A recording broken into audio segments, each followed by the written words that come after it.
तो कैसे आप सब उम्मीद करते हैं अच्छा ही होंगे। तो आज हम लोग बीपीएससी टी 3.0 के लिए जो प्रैक्टिस सेट निकाला गया था किरण पब्लिकेशन का, उन्हीं का प्रैक्टिस सेट नंबर 5 को देखने वाले हैं। इससे पहले प्रैक्टिस सेट नंबर 4 तक का वीडियो चैनल पे अपलोड कर दिया गया है। उसे नहीं देखे हैं तो आप उसे भी ज़रूर देखिए, क्योंकि ये सभी वीडियो आपको एग्ज़ाम की दृष्टि से बहुत ही इम्पोर्टेंट होने वाला है। अगर आपको कोई भी जानकारी लेना हो तो व्हाट्सएप नंबर वीडियो के लास्ट में दिया गया है, उससे आप हमें संपर्क करके ले सकते हैं। तो चलिए आज के वीडियो को शुरू करते हैं। और प्रत्येक दिन हम सिर्फ जीके जीएस के प्रश्न को ही देखते हैं। जीके जीएस का प्रश्न 61 नंबर से 150 नंबर प्रश्न तक इस बुक में है। तो आज का पहला क्वेश्चन है कि कॉर्बेट टाइगर रिजर्व भारत के किस राज्य में स्थित है। कॉर्बेट टाइगर रिजर्व, इसी को जिम कॉर्बेट राष्ट्रीय उद्यान भी कहा जाता है। तो यह किस राज्य में स्थित है? तो उत्तराखंड राज्य में स्थित है। ऑप्शन नंबर 3 इसका राइट आंसर हो जाएगा। और इसकी स्थापना जो हुई थी जिम कॉर्बेट राष्ट्रीय उद्यान की 1936 ईस्वी में। और 2021 ईस्वी से 2021 ईस्वी में इसका नाम बदलकर रामगंगा नेशनल पार्क कर दिया गया। इसके बाद अगला नंबर क्वेश्चन देखते हैं कि ओजोन दिवस किस तिथि को मनाया जाता है। ओजोन दिवस जो मनाया जाता है किस तिथि को मनाया जाता है? तो 16 सितंबर को मनाया जाता है। ऑप्शन नंबर 2 इसका राइट आंसर हो जाएगा। ओजोन दिवस जो मनाया जाता है यह ओजोन परत के संरक्षण के लिए मनाया जाता है। और 2 अक्टूबर को जो है विश्व अहिंसा दिवस मनाया जाता है। इसी दिन गांधी जयंती भी मनाई जाती है। और 29 अप्रैल को जो है विश्व नृत्य दिवस मनाया जाता है। इसके बाद अगला नंबर क्वेश्चन देखते हैं कि निम्नलिखित में से क्या एक जीवित जीवाश्म है। जीवित जीवाश्म की बात है तो इसका राइट आंसर हो जाएगा हरी शैवाल जो है यह एक जीवित जीवाश्म है। इसके बाद अगला नंबर क्वेश्चन है कि मोनोजाइट एक अयस्क है। मोनोजाइट किसका अयस्क होता है? तो यह थोरियम का अयस्क होता है। ऑप्शन नंबर 2 इसका राइट आंसर हो जाएगा। नेक्स्ट है कि सोडियम धातु का संग्रह किसमें डुबोकर किया जाता है। सोडियम को अगर ऐसे खुला छोड़ दिया जाता है तो वह ऑक्सीजन से अभिक्रिया करके जलने लगता है, इसलिए इसे केरोसिन तेल या मिट्टी के तेल में रखा जाता है डुबोकर। ऑप्शन नंबर 1 इसका राइट आंसर हो जाएगा। अगला नंबर क्वेश्चन है कि वित्तीय वर्ष 2024-25 के लिए शिक्षा क्षेत्र में कितने आवंटित बजट क्या है। वित्तीय वर्ष 2024-25 में शिक्षा क्षेत्र के लिए आवंटित बजट क्या है? तो इसका राइट आंसर हो जाएगा 1,24,638 करोड़ रुपये। किसके लिए? तो शिक्षा क्षेत्र के लिए यह इतना का बजट है। अगला नंबर क्वेश्चन है कि फोटोग्राफी में फिक्सर के रूप में प्रयोग किया जाने वाला रसायन है। फोटोग्राफी में फिक्सर के रूप में प्रयोग किया जाने वाला रसायन सोडियम थायोसल्फेट होता है। ऑप्शन नंबर 2 इसका राइट आंसर हो जाएगा। अगला क्वेश्चन है कि आयोडीन नमक में होता है। आयोडीन नमक में मुक्त आयोडीन होता है, इसके साथ पोटेशियम आयोडाइड होता है। क्या होता है? पोटेशियम आयोडाइड होता है। तो ऑप्शन में 1 ही दिया गया है तो इसका राइट आंसर 1 से हो जाएगा। बुक में इसका आंसर 4 दिया गया है। इसके बाद अगला नंबर क्वेश्चन है कि निम्नलिखित में से किस भौतिक मात्रा की कोई इकाई नहीं है। तो सापेक्षिक घनत्व की कोई इकाई नहीं होती है। इसका राइट आंसर ऑप्शन नंबर 3 से हो जाएगा। अगला नंबर क्वेश्चन है कि एक पिंड आंशिक रूप से पानी में तब तैरता है जब। एक पिंड आंशिक रूप से पानी में तब तैरता है जब क्या होता है? तो विस्थापित पानी का वजन पिंड के वजन के बराबर होता है। और यह सिद्धांत जो है यह किसका सिद्धांत है? तो आर्किमिडीज का सिद्धांत है। ऑप्शन नंबर 1 इसका राइट आंसर हो जाएगा। इसके बाद अगला नंबर क्वेश्चन है कि विटामिन डी की कमी से होता है। विटामिन डी की कमी से रिकेट्स नामक रोग होता है। विटामिन ए की कमी से रतौंधी होता है। बी से बेरी होता है। सी से स्कर्वी होता है। डी से रिकेट्स होता है। ई से जनन क्षमता में कमी होती है। और के से विटामिन के से रक्त का थक्का नहीं जमता है। जैसे कट जाता है कहीं पे आपको तो शरीर से खून निकलते ही रहता है, वह किसकी कमी से? तो विटामिन के की कमी से ही। अगला नंबर क्वेश्चन है कि पानी में उपस्थित जीवाणुओं को समाप्त करने के लिए निम्नांकित किसका उपयोग किया जाता है। तो पानी में उपस्थित जीवाणुओं को समाप्त करने के लिए क्लोरीन का उपयोग किया जाता है। ऑप्शन नंबर 1 इसका राइट आंसर हो जाएगा।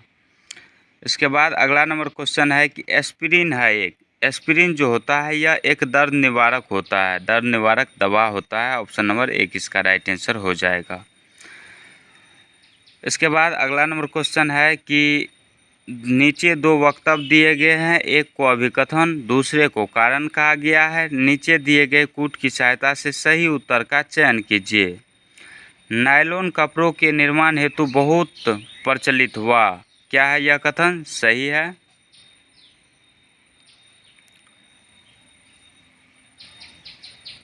इसके बाद अगला कथन क्या था?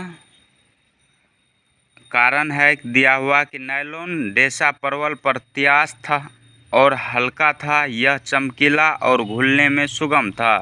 तो इसका राइट आंसर जो है ऑप्शन नंबर 1 से हो जाएगा। ए और आर दोनों सही है, साथ ही आर ए की सही व्याख्या भी करता है। इसके बाद अगला नंबर क्वेश्चन है, अगला क्वेश्चन है कि भोजन के बड़े बड़े पोषण तत्वों को साधारण तत्वों में कौन सा तंत्र बदलता है? तो इनमें कौन सा तंत्र बदलता है? पाचन तंत्र। ऑप्शन नंबर 2 इसका राइट आंसर हो जाएगा। इसके बाद अगला नंबर क्वेश्चन है कि निम्नलिखित का मिलान कीजिए, निम्नलिखित का मिलान कीजिए। इधर रोग दिया गया है और रोग कारक जो किसके कारण होता है वह दिया गया है। इन्फ्लुएंजा जो होता है, इन्फ्लुएंजा किसके कारण होता है? तो यह वायरस यानी विषाणु के कारण होता है, इसका 1 का 3 हो जाएगा। और अतिसार जो होता है, अतिसार किसके कारण होता है? तो प्रोटोजोआ के कारण होता है। टाइफाइड जो होता है यह साल्मोनेला टाइफी जीवाणु के कारण होता है। तो इसका मिला लीजिए, 1 का 3, 1 का 3 और बी का 1 और सी का 3। ऑप्शन नंबर 1 इसका राइट आंसर हो जाएगा। इसके बाद अगला नंबर क्वेश्चन है कि शरीर के लिए आवश्यक 5 पोषक तत्व है, शरीर के लिए आवश्यक 5 पोषक तत्व जो है यह क्या सब है? तो कार्बोहाइड्रेट है, प्रोटीन है, वसा है, विटामिन है और खनिज लवण है। इसका राइट आंसर ऑप्शन नंबर 1 से हो जाएगा। इसके बाद अगला नंबर क्वेश्चन है कि भारतीय टीम से खेलते हुए एक दिवसीय में दोहरा शतक जड़ने वाले और आईपीएल 2024 में बिहार के सबसे महंगे खिलाड़ी ईशान किशन का जन्म बिहार के किस जिले में हुआ?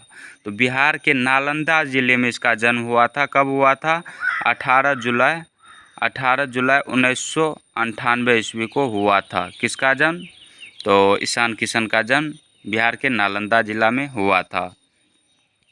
इसके बाद अगला नंबर क्वेश्चन है कि बिहार भारत में एक अलग प्रांत कब बना? बिहार भारत में जो अलग प्रांत बना था 1 अप्रैल 1912 ईस्वी को बना था। 1 अप्रैल 1912 ईस्वी को बना था।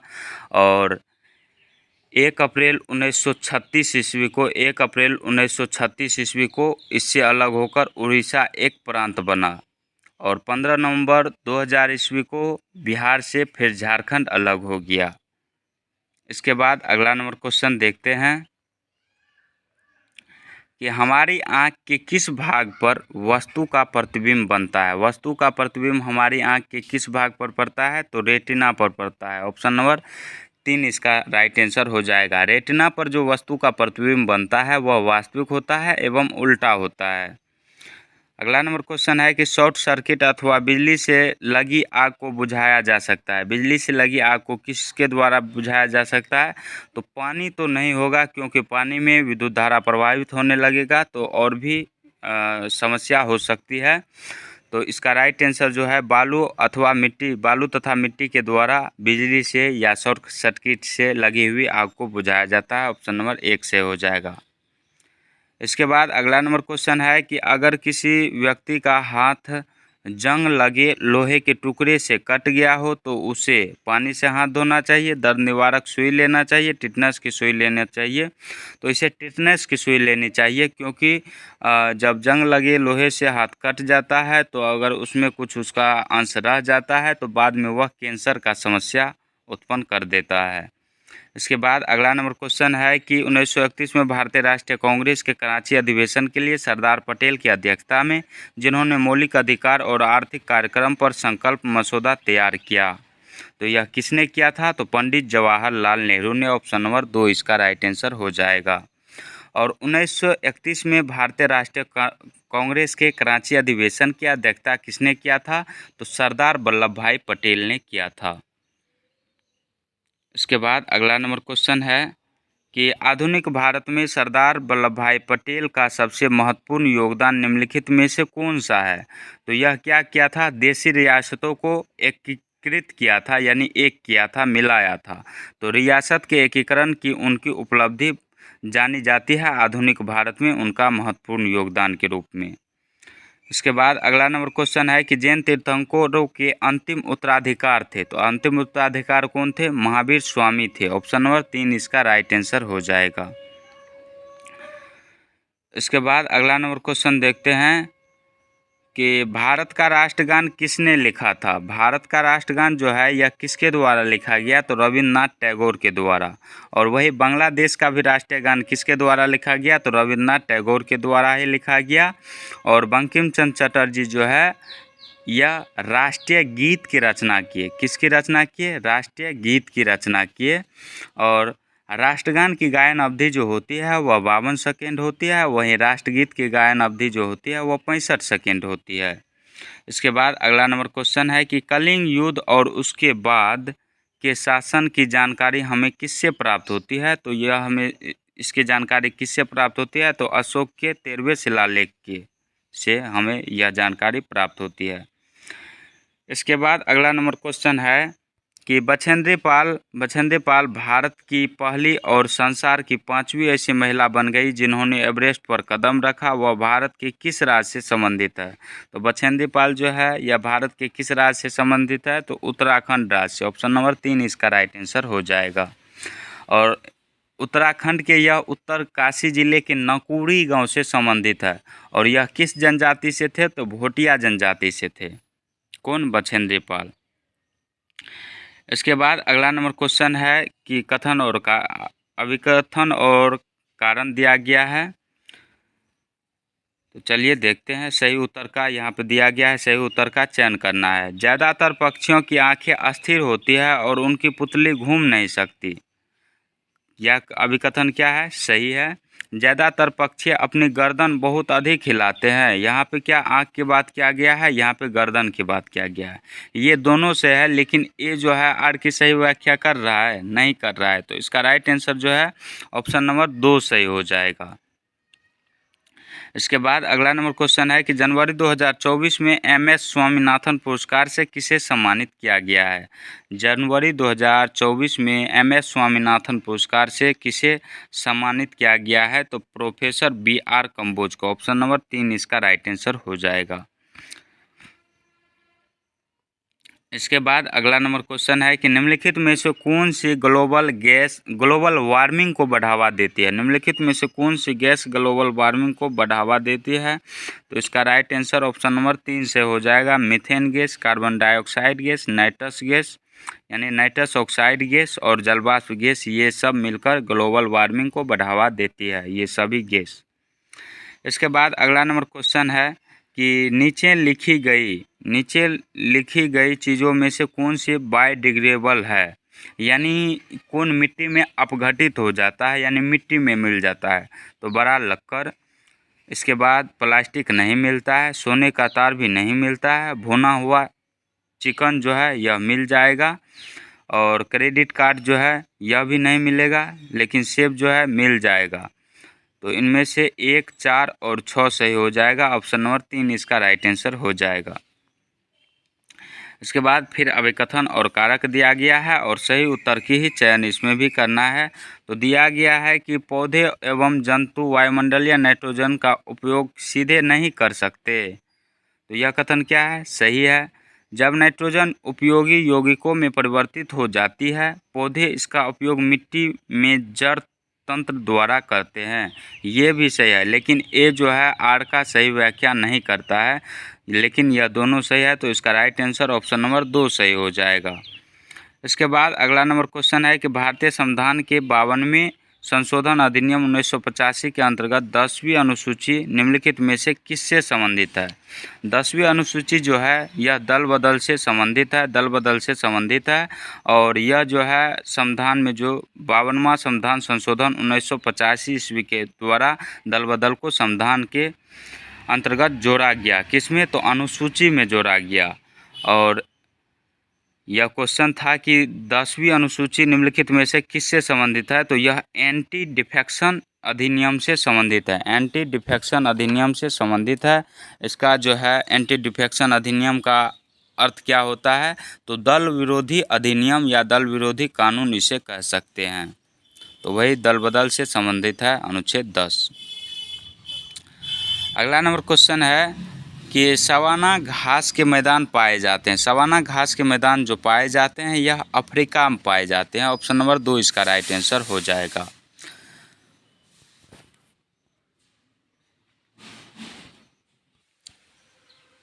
वहीं अगर आपको पूछे कि उत्तरी अमेरिका के घास के मैदान को क्या कहा जाता है, तो इसे प्रेरी या प्रेरीज कहा जाता है, प्रेरीज कहा जाता है।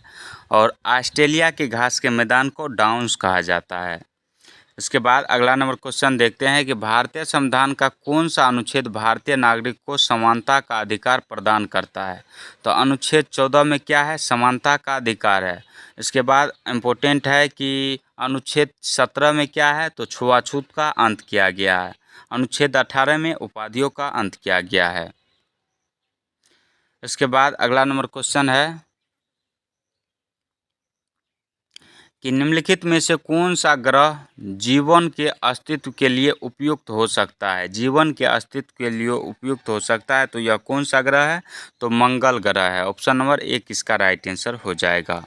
और मंगल ग्रह को जो है लाल ग्रह के रूप में भी जाना जाता है। लाल ग्रह इसे क्यों कहा जाता है? क्योंकि मंगल ग्रह पर लो ऑक्साइड की प्रचुर मात्रा है।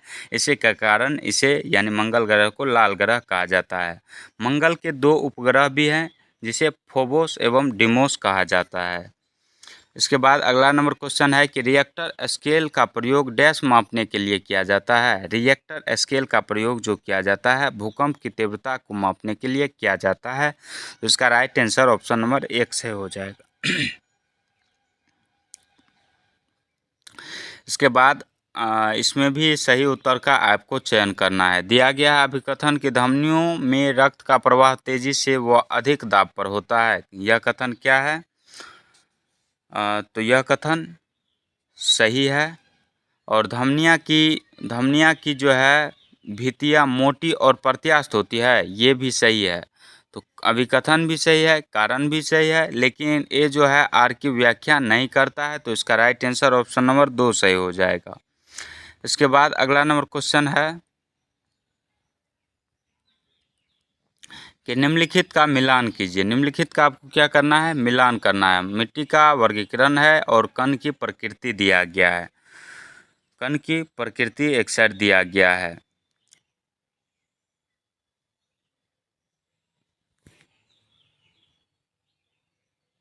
चलिए इसका राइट आंसर जो है क्या हो जाएगा? मृदा का वर्गीकरण और कण की प्रकृति दिया गया है। तो बलुई मिट्टी जो होती है, बलुई मिट्टी में क्या होती है?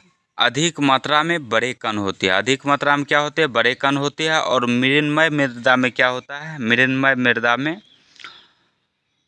तो इसमें अधिक मात्रा में छोटे कण होते हैं। वही दुमटी जो है, दुमटी मृदा में बड़े कण और छोटे कणों का लगभग बराबर मात्रा होता है। तो इसका राइट आंसर आप मिला लीजिए, क्या हो जाएगा? ऑप्शन नंबर 3 इसका राइट आंसर हो जाएगा। इसके बाद अगला नंबर क्वेश्चन है कि किस देश की तटरेखा सबसे बड़ी है? तो विश्व में सबसे बड़ी तटरेखा वाला देश पूछे तो यह कनाडा हो जाएगा। ऑप्शन नंबर 3 इसका राइट आंसर हो जाएगा। अगला नंबर क्वेश्चन है कि निम्नलिखित में से क्या अल्प मात्रा में भी जल को कीटाणु रहित करता है? निम्नलिखित में से क्या अल्प मात्रा में भी जल को कीटाणु रहित करता है? तो इसका राइट आंसर ऑप्शन नंबर 2 से हो जाएगा, 3 से हो जाएगा, क्लोरीन गैस। इसके बाद अगला नंबर क्वेश्चन है कि विश्व जनसंख्या दिवस मनाया जाता है। विश्व जनसंख्या दिवस 11 जुलाई को मनाया जाता है। ऑप्शन नंबर 1 इसका राइट आंसर हो जाएगा। इसके बाद अगला नंबर क्वेश्चन है कि एक बंद अर्थव्यवस्था एक ऐसी अर्थव्यवस्था है जिसमें न तो निर्यात किया जाता है और न ही आयात किया जाता है, न ही निर्यात होता है और न ही आयात होता है, तो उसे बंद अर्थव्यवस्था कहते हैं। ऑप्शन नंबर 3 इसका राइट आंसर हो जाएगा। अगला क्वेश्चन है कि राज्य के नीति निर्देशक सिद्धांत भारतीय संविधान के किस भाग में शामिल है? तो यह भारतीय संविधान के भाग 4 में शामिल है और इसकी चर्चा जो है अनुच्छेद 36 से अनुच्छेद 51 तक में किया गया है। भाग 3 में क्या है? भाग 3 में जो है मूल अधिकार है, इसकी चर्चा अनुच्छेद 12 से 35 तक में है। और भाग 2 में क्या है? नागरिकता है। भाग 1 में क्या है? राज्यों का संघ है। इसके बाद अगला नंबर क्वेश्चन है कि लोहे का एक टुकड़ा पारा की सतह पर तैरता है पर वही लोहा पानी में डूब जाता है, सही कारण बताइए। इसका आपको सही कारण बताना है। तो इसका राइट आंसर ऑप्शन नंबर 3 से हो जाएगा कि लोहा का घनत्व पारा की घनत्व से कम है पर लोहे का घनत्व पानी के घनत्व से क्या है? अधिक है। तो ऑप्शन नंबर 3 इसका राइट आंसर हो जाएगा। अगला नंबर क्वेश्चन है कि निम्नलिखित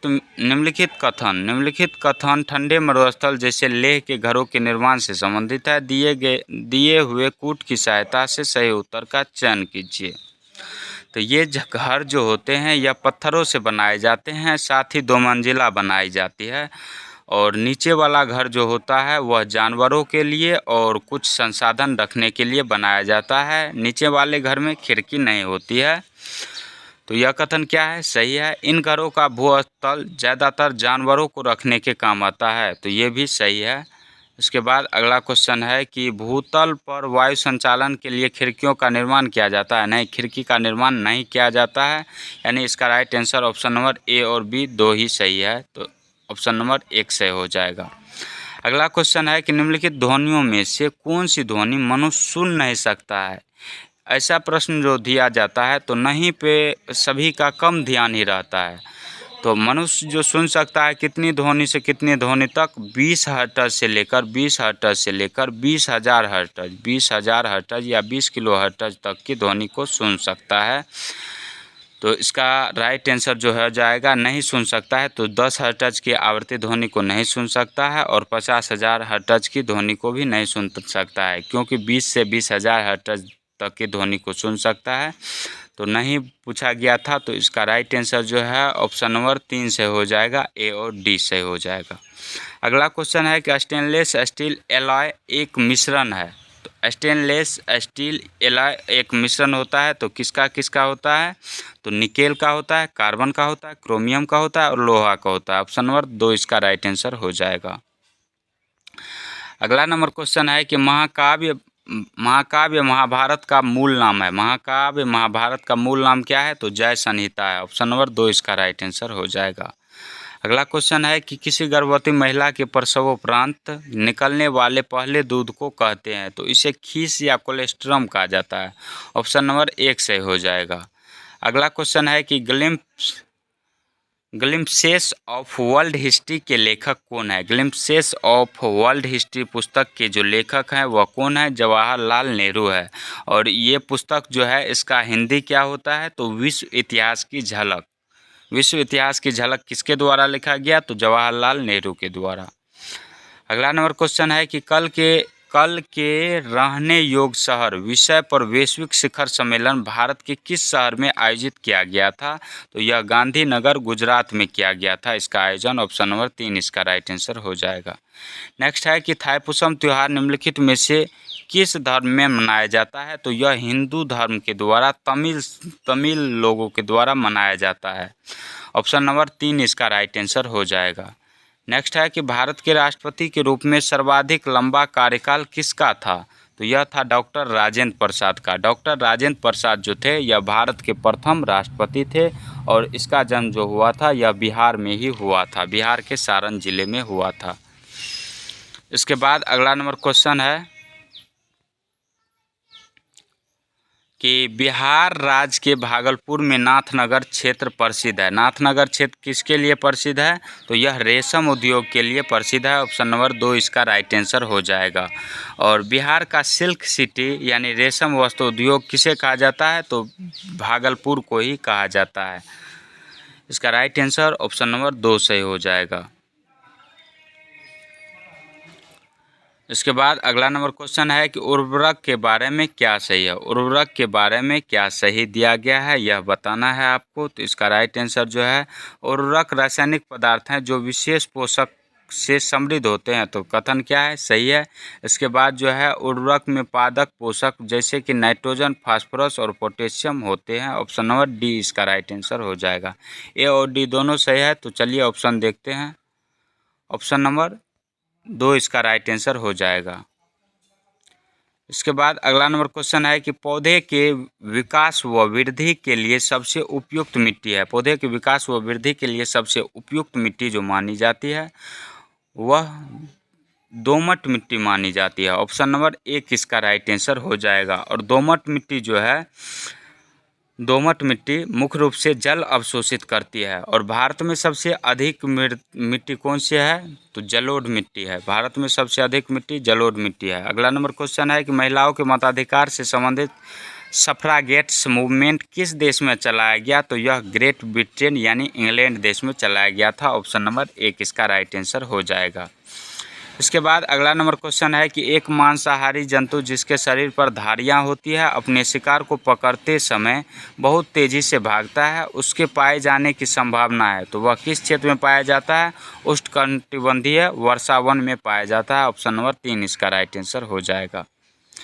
इसके बाद अगला नंबर क्वेश्चन है कि लोकतंत्र को सफल बनाने के लिए क्या करना चाहिए। लोकतंत्र को सफल बनाने के लिए क्या करना चाहिए, तो इसका राइट आंसर कौन सा हो जाएगा, बेरोजगार को रोजगार देना चाहिए। सही बात है।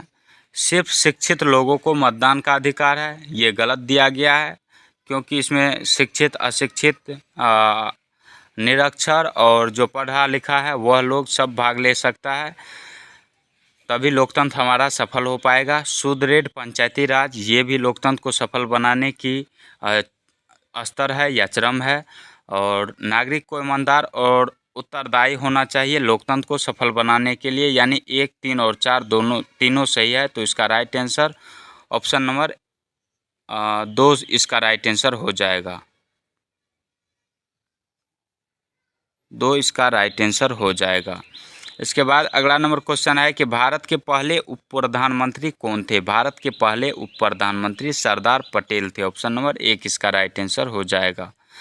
अगला नंबर क्वेश्चन है कि सौर परिवार में ग्रहों की संख्या कितनी है। सौर परिवार में ग्रहों की संख्या जो है 8 है। 8 ग्रह कौन सा है, 8 ग्रह पूछे तो आपको 8 ग्रह कौन सा है, तो पृथ्वी है, पहले बुध है, शुक्र है, पृथ्वी है, मंगल है, बृहस्पति है, शनि है, अरुण है, वरुण है। 8 ग्रह पुर गया होगा आपको। और सभी ग्रह जो है सूर्य के चारों ओर चक्कर लगाते हैं। अगला नंबर क्वेश्चन है कि भारत में दल विहीन जनतंत्र की परिकल्पना किसने प्रस्तावित की थी। तो इसका राइट आंसर कौन सा हो जाएगा, जयप्रकाश नारायण ने की थी। ऑप्शन नंबर 2 इसका राइट आंसर हो जाएगा। नेक्स्ट है कि मानव शरीर में सबसे लंबी कोशिका है। मानव शरीर में सबसे लंबी कोशिका जो होती है वह न्यूरॉन्स व तंत्रिका कोशिकाएं होती है। ऑप्शन नंबर 3 सही हो जाएगा। अगला क्वेश्चन है कि इनमें से कौन सा घटना द्वितीय विश्व युद्ध का परिणाम नहीं है। नहीं है पूछा है, तो इसका राइट आंसर हो जाएगा राष्ट्रसंघ का गठन। और राष्ट्रसंघ का जो गठन किया गया था, कब किया गया था, 1920 ईस्वी में किया गया था, पेरिस सम्मेलन के द्वारा। किसका गठन, राष्ट्रसंघ का गठन। इसके बाद अगला नंबर क्वेश्चन है कि भारत, चीन और भारत के बाद तीसरा सबसे बड़ा आबादी वाला देश जो है वह संयुक्त राज्य अमेरिका है। ऑप्शन नंबर 2 इसका राइट आंसर हो जाएगा, यानी अमेरिका है। अगला क्वेश्चन है कि मानव और नागरिकों के अधिकार के घोषणा पत्र के बारे में क्या गलत है। गलत है पूछा गया है, तो इसका राइट आंसर ऑप्शन नंबर 3 से हो जाएगा। सभी वयस्कों को मताधिकार दिया गया। यह क्या है, मानव और नागरिकों के अधिकार के घोषणा पत्र के बारे में गलत है।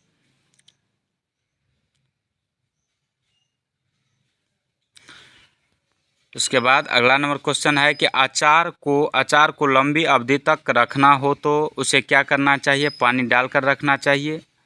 यह क्या है, गलत है। पानी का अंश निकाल देना चाहिए, तब भी वह क्या होगा कि लंबी अवधि तक रह सकता है। और अगर इसे जो है पानी इसमें डाला जाएगा तो जीवाणु अधिक से अधिक होंगे, जिससे अचार खराब हो जाएगा। तो इसका राइट आंसर ऑप्शन नंबर 2 सही हो जाएगा।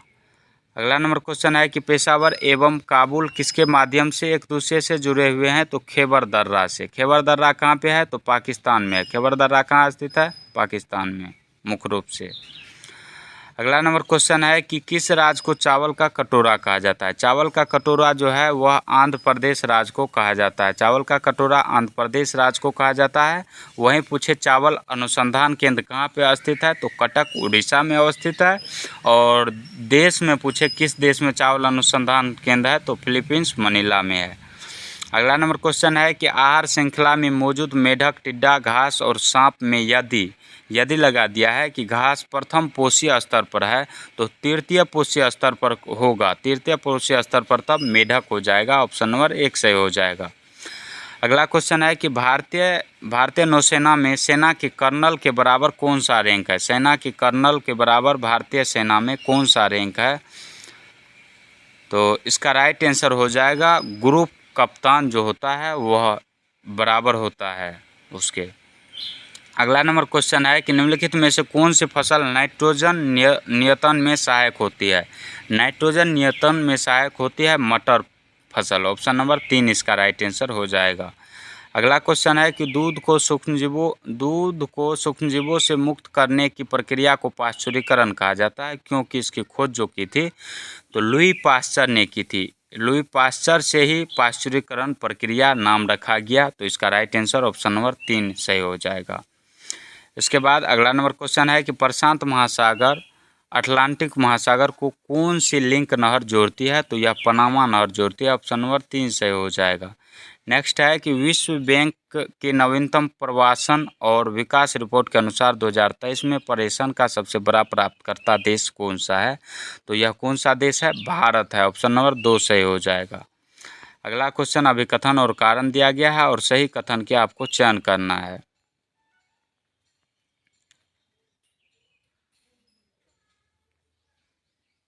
तो क्या दिया गया है? ग्रीष्म ऋतु में खेतों यानी फसलों में पानी देने की आवृत्ति अपेक्षाकृत अधिक होती है। गर्मी महीना में क्या खेतों में ज़्यादा पानी देने की आवश्यकता होती है, यानी कथन ए सही दिया गया है। और कारण है कि इसका परिणाम मिट्टी एवं पत्तियों से जल वाष्प की दर का अधिक होना है। ये भी क्या है? सही है। और ए जो है आर की सही व्याख्या भी करता है। तो इसका राइट आंसर ऑप्शन नंबर 1 सही हो जाएगा। इसके बाद अगला नंबर क्वेश्चन है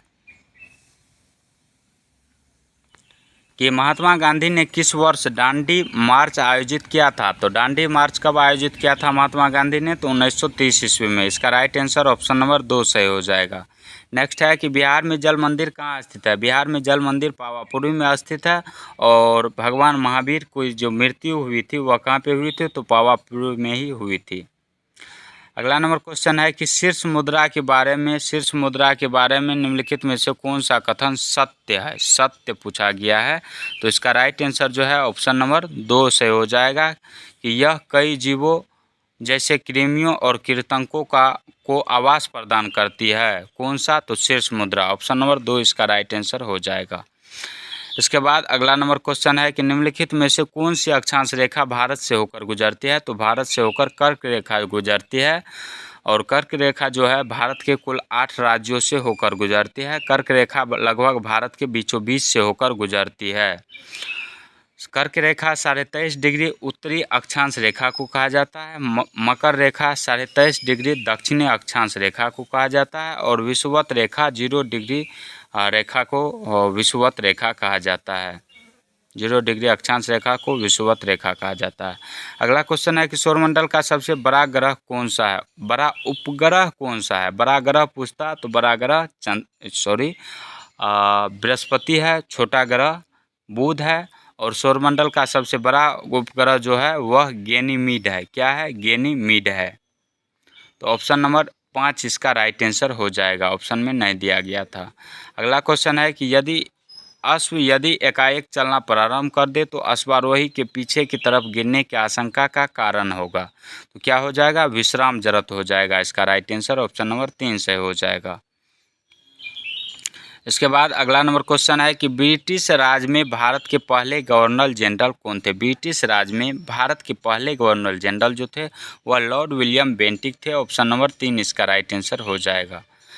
अगला नंबर क्वेश्चन है कि प्रकाश की एक किरण एक माध्यम जिसका अपूर्णांक μ1, अपूर्णांक को म्यू से सूचित किया जाता है। अपूर्णांक को कौन चीज़ से सूचित किया जाता है? तो म्यू से सूचित किया जाता है। अपूर्णांक म्यू से चलकर एक दूसरे माध्यम जिसका अपूर्णांक μ2 में है प्रवेश करती है। आपतन कोण I तथा अपवर्तन कोण R हो तो sine I by sine R जो होगा वह μ2 बाय μ1 हो जाएगा। ऑप्शन नंबर 3 इसका राइट आंसर हो जाएगा। इसके बाद अगला नंबर क्वेश्चन है कि सौरमंडल का सबसे गर्म ग्रह कौन सा है? सौरमंडल का जो सबसे नज़दीक का ग्रह है वह बुध ग्रह है। वही दूरी के अनुसार सबसे नज़दीक ग्रह बुध है, लेकिन सबसे गर्म ग्रह जो है यह शुक्र है। बुध ग्रह पे जो है इस पे नाइट्रोजन यानी वायुमंडल कम हो गया है, इसीलिए यहाँ पे गर्मी ज़्यादा नहीं पड़ता है। किस पे? बुध ग्रह पे। और सर्वाधिक गर्म ग्रह जो होता है वह शुक्र होता है। सबसे चमकीला ग्रह भी शुक्र होता है। अगला नंबर क्वेश्चन है और उसमें बताइएगा कि आप सांझ का तारा एवं भोर का तारा किसे कहा जाता है, किस ग्रह को? अगला क्वेश्चन है कि भारत का पहला जीवमंडल यानी बायोस्फीयर रिजर्व कौन सा है? तो यह नीलगिरी जैवमंडल रिजर्व है। ऑप्शन नंबर 2 इसका राइट आंसर हो जाएगा। और इसकी स्थापना कब हुई थी नीलगिरी जीवमंडल रिजर्व की? तो 1986 ईस्वी में। इसके बाद अगला नंबर क्वेश्चन है कि उस भारतीय परमाणु भौतिक शास्त्र को पहचानिए जो Tata institute of fundamental research के संस्थापकीय निर्देशक और भौतिक शास्त्र के प्राध्यापक थे। तो इसका राइट आंसर हो जाएगा doctor Homi Jahangir Bhabha. Option number 1 इसका राइट आंसर हो जाएगा। अगला क्वेश्चन है कि कोई अस्थिर बल किसी वस्तु पर 100 सेकेंड के लिए काम कर रहा है, जो वेग का मान 18 किलोमीटर प्रति घंटा से 36 किलोमीटर प्रति घंटा कर देता है, तो बल का मान है। तो यह आप बना लीजिएगा। यहाँ पे जो है सेकेंड में दिया गया है, यहाँ पे घंटा में दिया गया है, तो घंटा को पहले आप मीटर प्रति सेकेंड में बना लीजिएगा। उसके बाद अगर आप प्रारंभिक वेग और अंतिम वेग का जो सूत्र लगाएंगे तो उससे आपको निकल कर आ जाएगा आंसर। तो इसका राइट आंसर क्या हो जाएगा? 0.25 न्यूटन हो जाएगा। 150 का ऑप्शन नंबर 3 से हो जाएगा। तो आज का वीडियो आपको कैसा लगा कमेंट सेक्शन में ज़रूर बताएं। मिलते हैं नेक्स्ट वीडियो में, तब तक के लिए जय हिंद जय भारत।